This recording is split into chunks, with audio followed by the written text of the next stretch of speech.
Common mental health problems such as stress, anxiety, and depression need attention for a better quality of life. Help is not always within easy reach.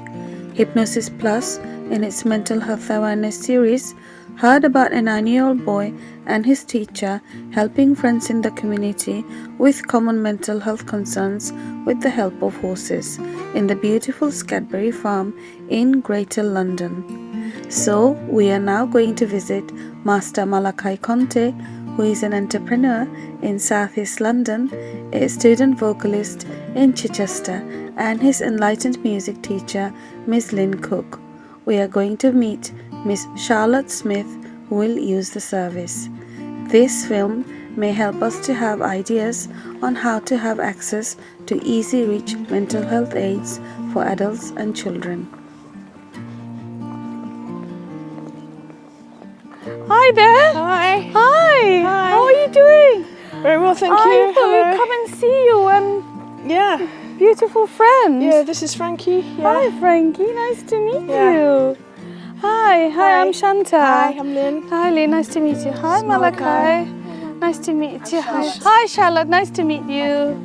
Oh, Yeah, So okay. what are we doing today, Lynn? Well, Charlotte's just wanted to come down and spend a little time with Frankie, just to be back in nature, and you know, she's a busy area. It's a very working yard, what we call. So there's lots of people in and out, which is really good because you get to meet lots of people. Your horse gets to know different situations, and yeah, so they get used to all sorts of things, activity.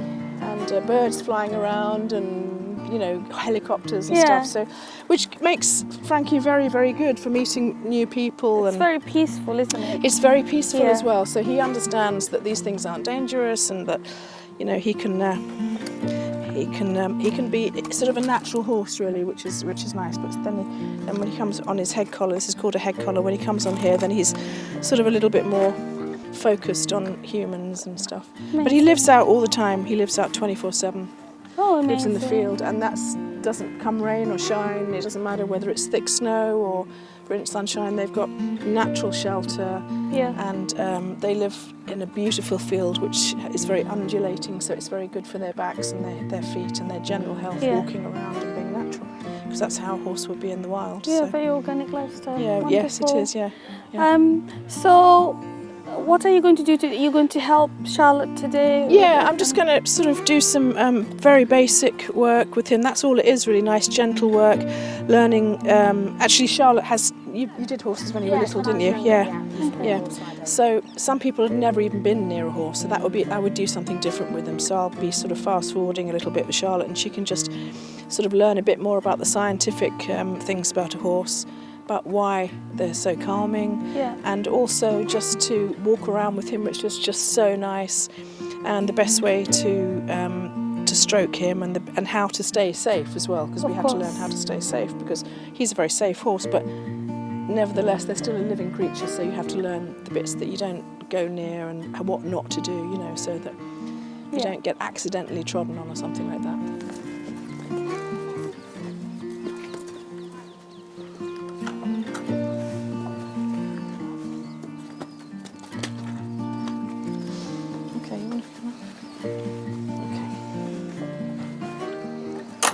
So, Lynn, how often do you come here? I come every day. Every day? Every day, yeah. But I don't work, I mean, that's mainly for me. It's maybe one or two times, you know, a week or something. I'll have somebody who's asked if they can come up. But you asked if you could just come and spend some time. Some time with him.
So So you come here every day? I do And come just, here. I mean, have you always done that since you've had them? Yeah. And I can understand why. It's a beautiful place, isn't It's it? a lovely place. So nice. So I was hoping that you could get the peace and tranquility that you need at the moment. So with much what's need it, going yeah. on in your life. Yeah, my mum's got quite severe dementia and she lives up in Cheshire. Right. And I go up every other week and it's lovely to see them. It's very stressful.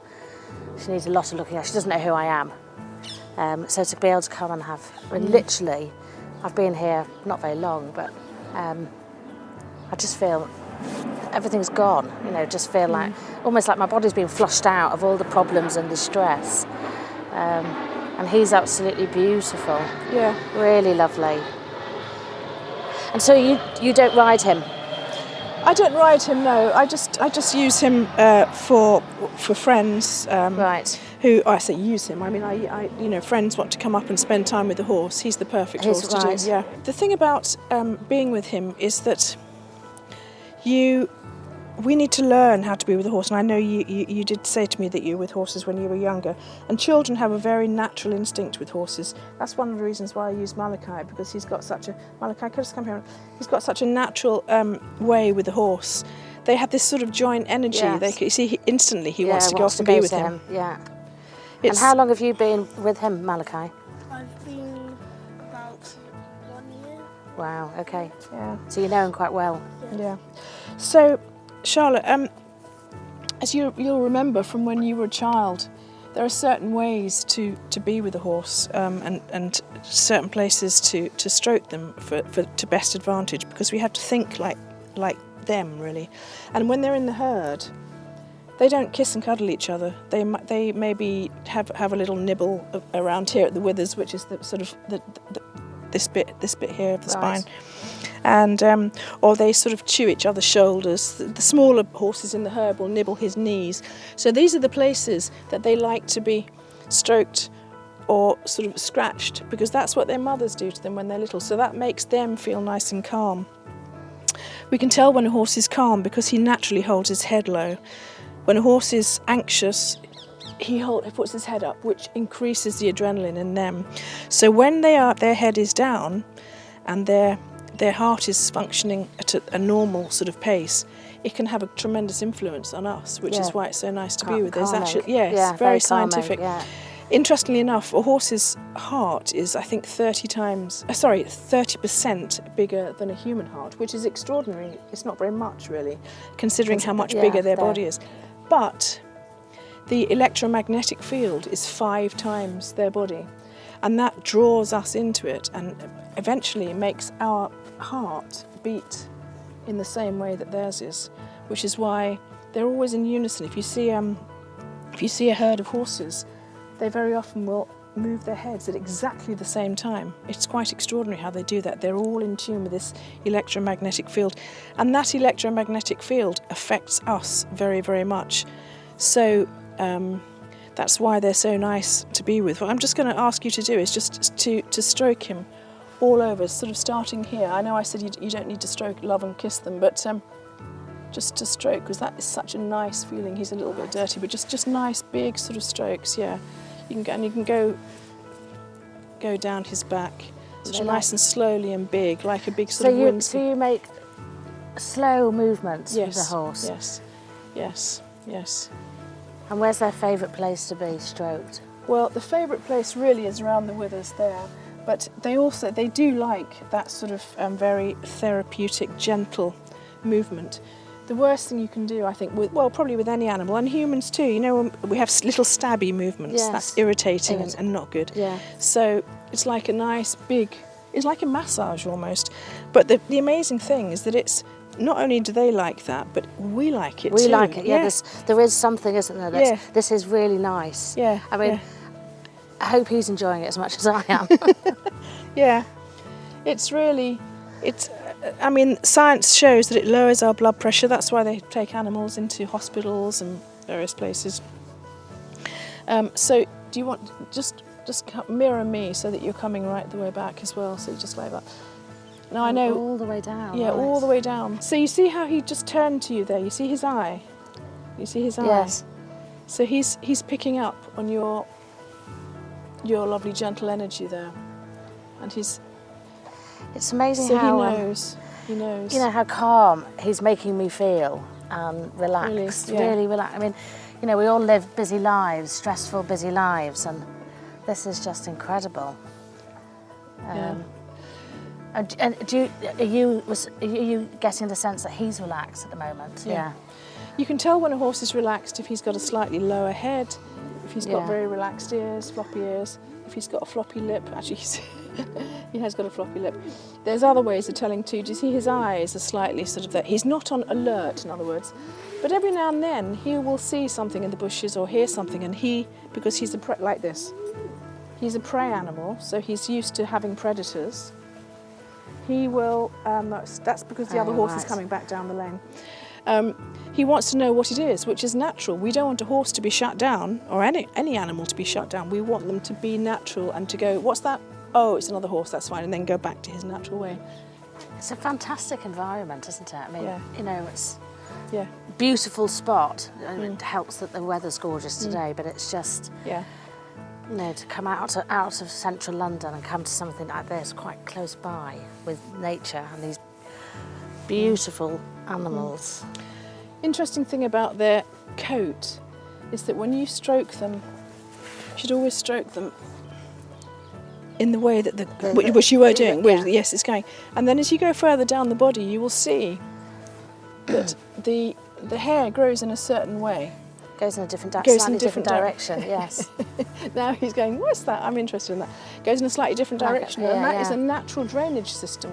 Wow. So when it very rains, clever. it just rolls off. Rolls off. And there it goes like that, and it always keeps their bellies lovely and warm and dry because it's a natural drainage system. So while we're going down, it just doesn't feel right to do No. that with any creature really, but like that, I think it really enhances that sense of well-being and peace that we have.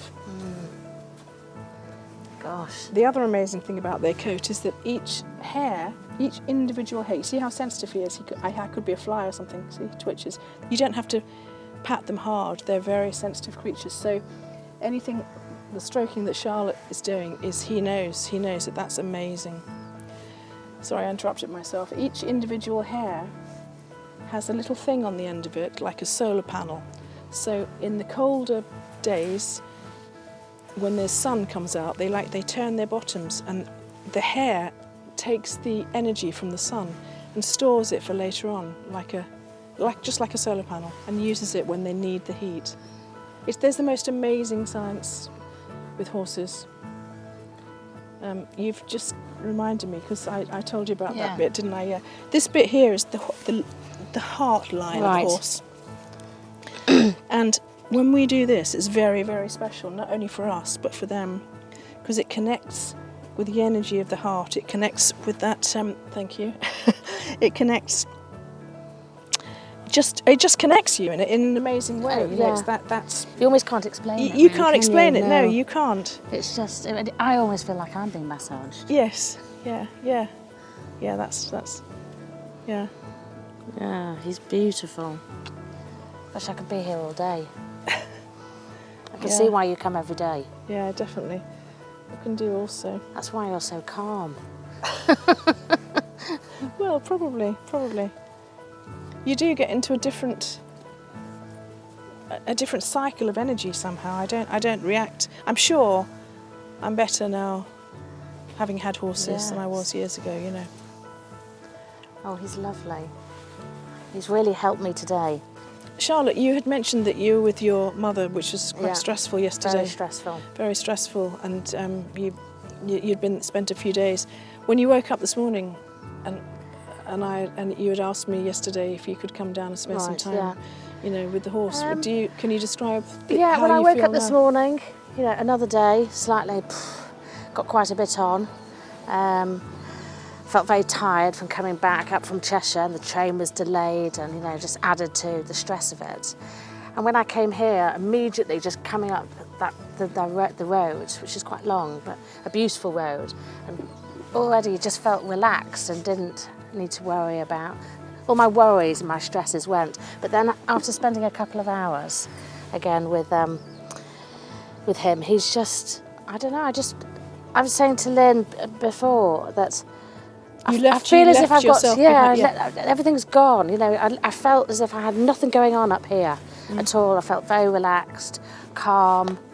I do have stuff I've got to do when I get home, but I'm not at all worried about it. It will get done. It's not a problem. I mean, I sort of quite like it not to get done because I'd quite like to stay here. Do you think that it changes the feeling of the time scale that we feel with things? Because when I'm not here, I'm always looking at my watch. Yeah, of course. 10 Are you minutes on your phone? Yeah. Yeah, you're constantly looking at your phone or what you've got to do, whereas at the moment I can't think of anything apart from that I'm privileged to be in such a beautiful setting, beautiful situation with an amazing animal. The funny thing about it for me is that you don't even have to do very much. No. You just have to stand there and stroke them. But that's the beauty of it, exactly, isn't it? you don't have to. It doesn't involve riding. You don't have to do anything. You don't have to have any special equipment. You know, as parents, lots of people go through this as families, but it's quite upsetting, and I don't live very close to them. So I came back yesterday, and last night I went to bed very tearful. Woke up this morning feeling sad and low about the situation, and I've got to go back up in another couple of weeks. But then coming here, all of that, it's important, but at the moment it doesn't matter. You know, it's just being with him has just made me feel really relaxed and happy, and I'm being 100% genuine about this, that I feel really calm. I know I've got to go home and do some bits and pieces, but at the moment I just feel very relaxed and content. And Do you feel it refreshes? yeah, I mean, I almost can't put it into Reboots words. you. Yeah, It's difficult to put into words. It's I just feel really content at the moment, and there's no way I thought I'd have that feeling last night or this morning. I mean, I just thought I was months away from feeling not stressed, and I genuinely at the moment don't feel stressed. I feel very, very calm, really calm. I'd recommend it to anybody. Yeah. Because it's just... And it's as I said before, it's very low key. You don't even have to do anything. Well, In fact, that's, yeah. I sometimes I have people who don't want to come in here. Well, they stand on this side of the fence. His energy field, which we now know scientifically, is so big that it just draws us in. It draws to the you in, calmness. yes, yeah. It is a remarkable thing. You know, I can't remember the last time I didn't feel slightly wound up or stressed or, you know, hunched up.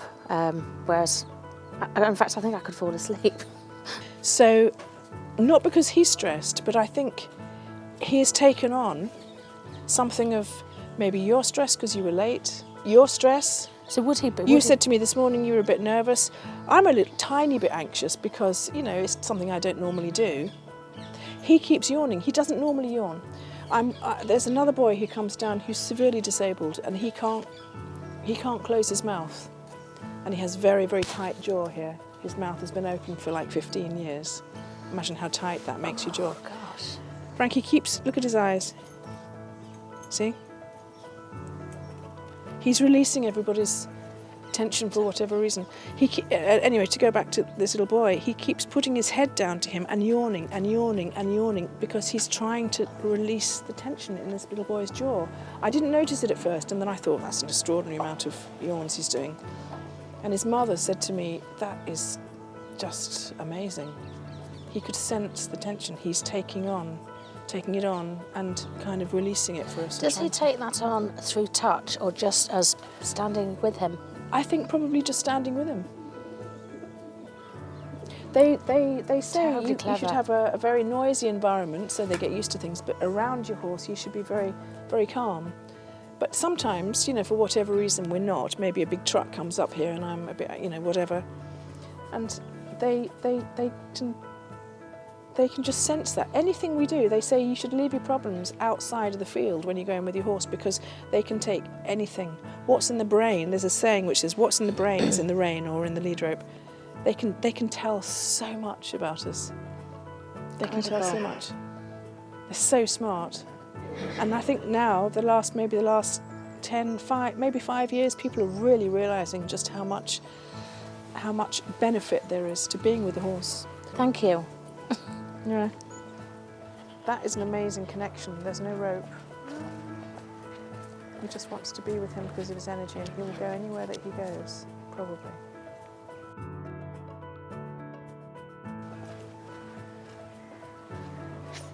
It's like an invisible rope. It's like a cord of energy.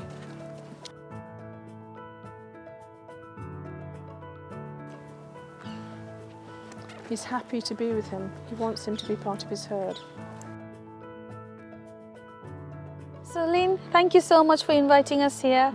And it was an amazing experience seeing the horses and being in this wonderful nature. It just feels wonderful, smells lovely, and so lovely to see you, Malachi. And Mr. Toby here, who's been so good. So yeah, we just wanted to know you more. So if you can tell us something about yourself, Lynn. I'm a musician by profession, so I've always been in performance, and I do a lot of teaching as well. So I'm a violinist, actually. I teach the violin as well, which is how I met Malachi. He was one of my pupils. And just over the years, as I've got older, I just realised that there's a lot of stress involved with not just general life, but with performance. You know, a lot of performance anxiety and stage fright and that sort of thing. And as I got more and more into horses, I realised that I felt much better when I was down here. I could forget my problems, I could forget my performance anxieties, etc. And so that led me thinking about, you know, equine therapy, etc. Just really what a wonderful benefit it has. There is for it, and what a wonderful effect it can have on people who are stressed, and that's it really. I mean, people, friends, relatives sort of ask me, you know, about you know, could they come up and see my horses just to spend time with them, and everybody had a wonderful experience with it. Everybody said that they got more than they had expected, and that they felt different when they came here, and they really looked forward to coming here. And as soon as they got through the gate at the bottom, and as soon as they turned off the road onto the lane, they felt that they were in a different place. So I just thought, wow, this is incredible. And there's lots of equine therapy out there. I'm not by any means the only one, but that was my introduction to it really. And then I started realising that there was a lot of us who were sort of interested in it, and there's a lot of science behind it. Yeah. So that's it in a nutshell, really. So I understand lots of people are coming and yes, having we've got benefits. a few. It's all friends and family and neighbours and, Yeah. and things like that, and which is, you know, it's good. It's good. Yeah, with a wide variety of problems. Lots of different things. Whether you want me to give you specific. Yeah, it would be nice emphasis. to know. Like, we were just wondering, does it help with common mental health conditions? Yeah, but with the last couple of years, we all know, you know, with COVID and the lockdowns and things, people have been very anxious, very stressed, and they've been prevented really with the lockdowns from leaving their houses a lot of the time. Those of us with animals have been lucky because we were allowed to come up, and obviously the animals have to be looked after and fed and tended to. So I never felt any stress during COVID at all. And I started thinking about that, and none of us up here did either. You know, our life continued on as normal for us, and because we were still coming to nature. And so I think that once you get away from nature, in any form, even if you have maybe a box that you're growing something on your windowsill, you're still looking at nature. Once we as human beings, we're we have such a strong connection to nature because we are nature. Once we lose that, I think all sorts of mental health problems can come in. So what would you tell a person who will say, oh, it's just something you believe because it's a belief system, it doesn't actually do anything, and it doesn't do anything for me, so don't bother trying with this method with me? Well, I would question, what have they tried with it? Have they really experienced it? And that if there's somebody who wants to look at the science behind it, there is a science behind it. I'm interested in the science behind it, but it's long been proved that animals and nature are good for us. We breathe differently. We get different sort of oxygen when we're near trees. Excuse me. You're naturally stroking the dog there. It's a natural thing to do. Yeah. Stroke. That's why human beings like therapeutic massage and I've got a bad neck, just help my neck. We are creatures of touch, so it really helps us. to do. And that is definitely proven that blood pressure goes down when we stroke. Just this movement helps our heart conditions, and there's an awful lot to it which we haven't got time to go into now. And I'm not a scientist either, but I do know a little bit about it. But anyway, ultimately I would say to those people, well, try it, see. Yeah. If you're not feeling stressed and you don't feel you need it, well then fine. But if you are feeling something, then maybe try it. Because it's better than going down the route of, I would have thought, tablets and Yeah. you know, that sort of stuff. Yeah. Yeah. Or just talking to a therapist helps, but I'm sure it helps. But I think it's limited. So what you're doing here, would you say that we could have it as a program for people with common mental health conditions? And is it something we could talk to the practitioners about? Well, I think it would be a very good idea to be considered, because it's not, you don't need specialist equipment, you don't need training, you just need to have a fence and a horse and yourself standing there. You don't even need to go in with a horse. In fact, even just coming to an area like this, and there are many of them, is a wonderful experience. But I think that yes, they should consider having this as part, just to see what happens. You know. Yeah. Could you give us an example with a case study? Yes, I've got a friend who had a very abusive marriage, and she could never sleep because she was always worried what her husband would do. So she just couldn't sleep, and she came down here a couple of times and started realising, we didn't even think about it then, she just was coming down to have a day out, and she suddenly realised that she'd fall asleep as a passenger in the car on the way home, and that she's always slept much better once she had been here. So she was able to sleep again. Something about the energy here, she was just able to relax. Now you could say, yeah, well, if you're out in nature, you know, you have a different type of oxygen level and that sort of thing. But she felt that it was directly connected to the horses as well as being with trees and out in a different type of atmosphere. And now she lives in America, so she doesn't come down here anymore, obviously. But she said that it got to a stage where all she has to do is think about the horses, and it can take her down in there. It's somewhere in her brain, the association with it can take her down into a sleep. So that's one example, which I think is where it's been very, very good. That's very wonderful. therapeutic, yeah. Where our body takes on the energy that we've learned and can replicate it, can duplicate it, you know, just by thinking about it. So tell us, why have you decided to talk about this? Because I think it's a very simple form of being able to help people. And I feel that coming to this end of my life, as I'm coming up to retirement, I feel that the horses and my training as a musician, as a performer, can have a very good marriage with the stresses and that I've experienced myself, and with colleagues and with pupils, performance stresses, and I just feel that they can be helped in a very simply but very effectively. Okay. Yeah. So the question I think that arises here, that in your opinion, how can we make it more accessible for people? Because there are people who are living in urban areas with children, and they hardly have any connection with nature. How can we convince them, and how can we make it accessible and possible for people to come? Well, there are sort of city farms, which is a wonderful thing. Children can go and see that an egg comes from a chicken, for example, and not from a supermarket shelf. And maybe there could be more funding for that sort of thing, because I think they're always you know, on a low income.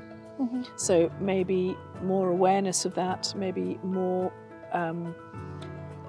Maybe in schools they could have some sort of program associated with the school, so that children find it natural, and then of course the grown-ups hear about it, and you know, you can tell them that it's for grown-ups too. Mm. So maybe it's through schools that we could do that. Or maybe doctor surgeries should know about these things. I mean, if there was a doctor in a particular practice who had had the experience of it, who'd come down and personally experienced it, or had a relative who had, or a patient who had, then maybe that particular surgery could actually start suggesting it to people and get in that way. That brings to the question, what's your message to the mental health care sector? We need to get back to nature. I think we've come too far away from it with drugs, and you know, there's so many. One of my neighbours takes 15 different drugs a day. He doesn't even know what he's taking them for. You know, a drug to counteract something from another drug, a drug to do this, a drug to do that. Yeah, I'm not saying that modern medicine doesn't have its place, but certainly just using nature as it's meant to be, to breathe properly, to, you know, we know that if we have lots of trees, it helps. We know that already, but some people maybe just refuse to see it or refuse to use it in their lives. But I think the last 2 years have shown us that we really do need something like that. Mental health has gone up tremendously, hasn't it? Tremendously. Yes, yeah. Especially in the post-COVID world, Yeah. you probably have noticed that as well. Yeah. What would be your message to the practitioners such as psychological therapists and hypnotherapists? Just give it a try. GP. Keep an open mind. I'm sure they are open-minded, but just give it a try. Give it a try. Come not necessarily to me. Find somewhere, or maybe a friend that you know that's got a horse, and just go and stroke it and just see what you think. Stroke it in a natural surrounding. Yeah. Not in, well, it could be in a stable, but that's not particularly natural. Just come and see horses, or even watch a film of horses in their natural environment and see how it makes you feel. Just makes you expand somehow. Yeah. You breathe differently. I did feel that, yeah, definitely. And I felt some kind of warmth I can't explain, something internal. Like I'm getting bigger and bigger and more free and peaceful. It was an amazing experience. Because if a practitioner experiences it, then they have first-hand knowledge to pass on to somebody that they think this will be good for them. You know, this hasn't worked for them or whatever. This will be good for them. Let's try this. Maybe slowly, one person at a time. Yeah. But as I say, there is a lot of equine therapy out there. There are a lot of there's a lot in America actually, but it's getting bigger here too. There are several establishments throughout the UK.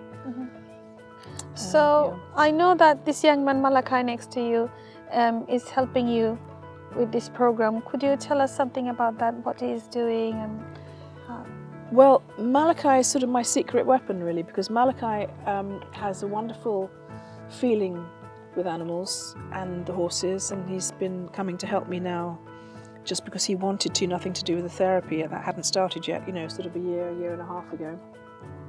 And I realised that he has a natural inclination to do the right things with horses. So his movements are very good with them, and they're not frightened of him, he's not frightened of them. And I thought that I was working with somebody who had a tremendous fear of animals, tremendous fear. She'd rather run into a road and get run over than walk past a dog. That sort of fear we're talking about. And Malachi was here one day when she came down to be here and to stroke Frankie. And she saw him running around with him in the sand school, not being frightened. And she said it had a tremendous effect on her. That she was shown the way, you know. It just gave her an insight into somebody else's non-fear, which she'd never thought about before. So being so focused on her own fear, and so I thought, wow, this is really good. So there've been a couple of other times when he's come up and just been naturally with the horses while I've been talking to someone, and they've sort of noticed him and said, oh, I said, oh, that's Malachi. He'll bring Frankie over to you now, and that sort of thing. So because he's so natural and non-afraid, I think people take their lead from you, and I think that's a wonderful thing to see somebody else do it, because we are creatures of, you know, we like to follow people. So if we see somebody who's not frightened, it can give us a little insight into it, I think, which we can use for ourselves. Such wonderful work, Malachi. It's amazing. So Malachi, nice to see you, and it was so nice seeing you interacting with the horse, and we saw you how the horse follows you and it stops when it stops. He really likes you, doesn't it? Yes, he does. Yeah, it's wonderful. So tell us something about yourself, who you are, and how you help Miss Cook. I first met Miss Cook when I went to the school called Rosemead in Dulwich, and I was 5 years old and I was in year 1. I met her in a music group. We did violin and with all the class, and I really liked violin, so I had the choice to do a different instrument or do violin, so I did violin. Then when I was in year 3, I watched this program, BBC Young Chorister of the Year. I saw it and I said to my dad, oh, I want to be that. So Dad said, okay, you can be that. And then he said, what is it? And then I showed him all about it. So I did auditioned 9 cathedrals, and I finished the first step, and then I went on the second step. I did violin to them, I sang Litany to the Holy Spirit to them, and I really enjoyed it. That's wonderful. So how did you become interested with Frankie and all the horses? Miss Cook said to me one time, would you like to come to my stables? And then I said yes. So on Sunday, Miss Cook took me to her stables for the first time. And then I really liked the horses. First I was really, really scared of them, but now I really like them. Oh, that's wonderful. So how do you help Miss Cook working with the horse? To make them help Miss Cook take them down to the field and back up to the field. To do the waters, I do 2 at a time with my special finger technique. Oh, you have a special finger technique? Well, I just put my finger on the hose and then it goes down. Okay. Yeah. And then I use this, it's called a lunges whip, and we don't whip the horses, but I train them with that. Yes, yeah. You give directions where to go, Yes. and which way to turn. I Yes, I do. understand. Okay. You help other people groom their horses. And I help this lady called, she's called Vicky, and she has 2 horses called Tyr and Gucci. So I did both of them. I did that on last week, and then after that I did the stuff what I normally do with Miss Cook. You're very hardworking. That's Thank you. amazing. So how do you feel when you're working with the horses? I feel really calmed and relaxed, and I feel like it's a new world, a new environment. Wow, that's amazing. Can you tell us something more about that? When you say you're calm, you're relaxed, do you sometimes feel not calm, a bit stressed because you have schoolwork or something? Well, no, I like school. Mm-hmm. I do have to get sleep and all of that stuff. But when I stroke a horse, they're so smooth. It gives me like a feeling I'm so relaxed. Mm-hmm. And in the country, the air's nice, and it's not like when you go back in town. And Yeah. Okay. So you have lots of adults coming here, maybe, I don't know, children coming here as well? yes, So you are helping them yes, with I the do. horse? How do you help them? I because sometimes they're outside and inside the sand school, I help lead them, and then they see how just are relaxed, and then I'm sometimes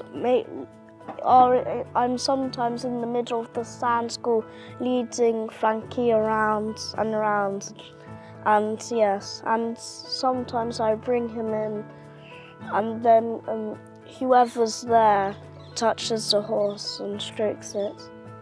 And how do they feel, you think, when they're stroking the horse and working with you? They probably will feel relaxed and calm, and yeah. So Malachi, I understand that you work with the children who come here to work with the Yes. animals. How do you encourage them? Tell us something about that. I help them if they feel a little bit worried. I say it's alright, you can stroke him, and yeah. So there are lots of children in the cities.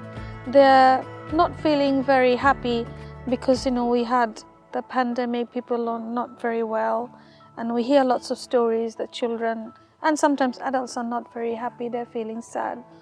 What would you tell them? I'd say maybe it's alright.